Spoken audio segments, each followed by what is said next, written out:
This intercession is taking place in Sanquhar, Scotland, a place of great significance because it was in 1680 that Richard Cameron posted on the town cross the first declaration of Sanquhar, renouncing allegiance to Charles II.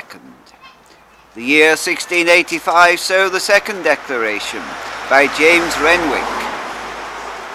I'm going to read part of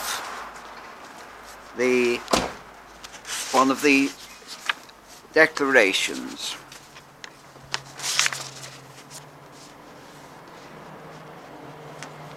It is not amongst the smallest of the Lord's mercies to this poor land that there have been always in some who have given their testimony against every course of defetion that many are guilty of, which is a token for good, that he doth not as yet intend to cast us off altogether, but that he will leave a remnant in whom he will be glorious, if they, through his grace, keep themselves clean still and walk in his way and method, as it has been walked in and owned by him in our predecessors of truly worthy memory, in their carrying on of our noble work of reformation in the several steps thereof, from popery, prelacy, and likewise Erastian supremacy, so much usurped by him, who, it is true so far as we know, is descended from the race of our kings, yet he have so far deborded from what he ought to have been, by his perjury and usurpation in church matters, and tyranny in matters civil, as is known by the whole land, that we have just reason to account it one of the Lord's great controversies against us, that we have not disowned him and the men of his practices, as enemies to our Lord and his crown, and the true Protestant and Presbyterian interest in their lands, our Lord's espoused bride and church. And it was very much in southern Scotland that many were martyred for their stance against the church, against the Church of Rome, against those who stood for the true word of God here in Scotland, and stood for the Lord, and knew their position in Christ. The scriptures to be read are 1 John chapter 1 and the 9th verse. If we confess our sins, he is faithful and just to forgive us our sins, and to cleanse us from all unrighteousness. Then 1 John 2, beginning at the 18th verse. Little children, it is the last time, and as ye have heard that Antichrist shall come, even now are there many Antichrists, whereby we know that it is the last time. They went out from us, but they were not of us.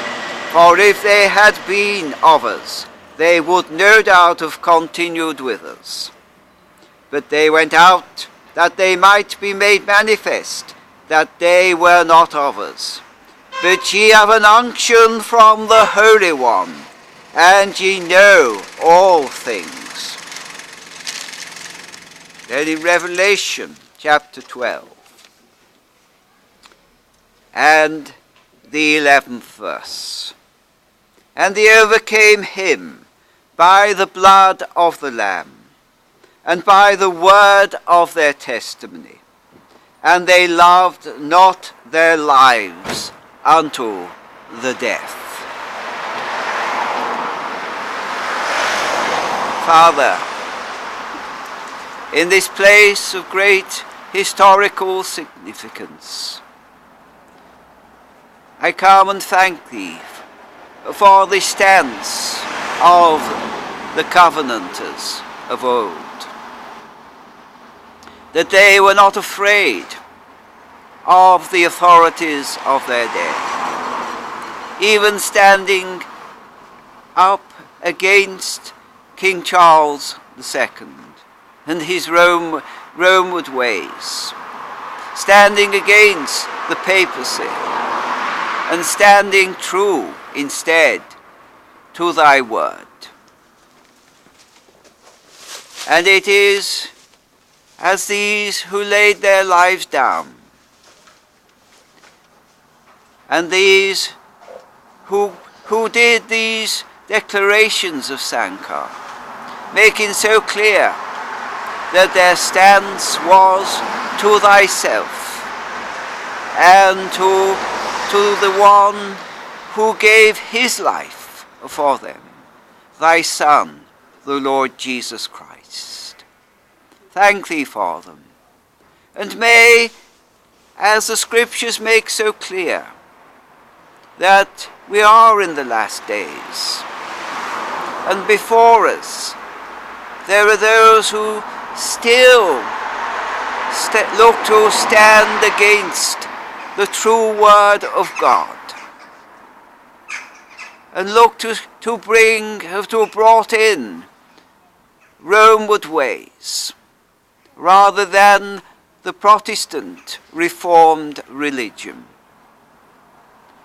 And I call unto Thee that just as these men were prepared to declare the truth of Thy word in their own days, may I and others be modern day, present day Covenanters, who will remain true to Thy word, and stand against the papacy, and stand against everything, even that within the Church of Scotland itself, which has gone away from Thyself in the main, and be bold to proclaim the gospel, the glorious gospel of Thy Son, the Lord Jesus Christ.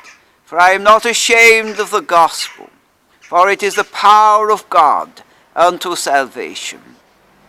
And may that word will go forth in these days, because my eye is upon Thyself, not on what has become of the churches, the apostate churches, the churches which have turned Thy word into a lie, and have mocked the Lord Jesus Christ in his atoning death at Calvary, making out that it was not necessary.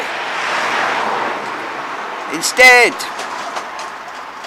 I believe with all my heart that the tide has turned, and just as these men made their stance in 1680 and 1685 here at Sanquhar, that I make my stance and declare here in Sanquhar that the bride of Christ shall come alive again, and that there shall be a mighty proclamation once more of the true word of God, and call sin, sin, and call sinners to repentance, and warn wayward sinners that the days are serious, and I am going forth because time is short and people have to decide where their destiny lies when they leave this world. Because there are only two places to go. Either heaven, having been repented of sin, washed and cleansed through the blood of the Lord Jesus Christ, through the atoning blood which even there are those within the Church of Scotland deny. Or there is hell, which again there are those who deny such a place. And the one person who did not deny, hell is thy Son, thy beloved Son, thy only begotten Son, who cried at Calvary, it is finished, to save those who turn to him from that place of torment and never-ending relief, as it were, from the flames which will burn forevermore. Thy Son has paved the way, and I thank thee, O Father, for this. It is all for thy glory, and the restoration now has begun of the true church of thy here on earth, the blood-bought, the blood-washed, the redeemed, those who will worship round thy throne. The Lord Jesus Christ, calling his bride to himself, and he shall soon return at his second coming. Be warned, wayward ones here in Scotland. Time is short. You need to decide, are you on the Lord's side, or are you on the side of the very devil himself? Thank thee, O Father. This is for thy glory and thy glory alone, that you are glorified through thy Son, the Lord Jesus Christ. Amen.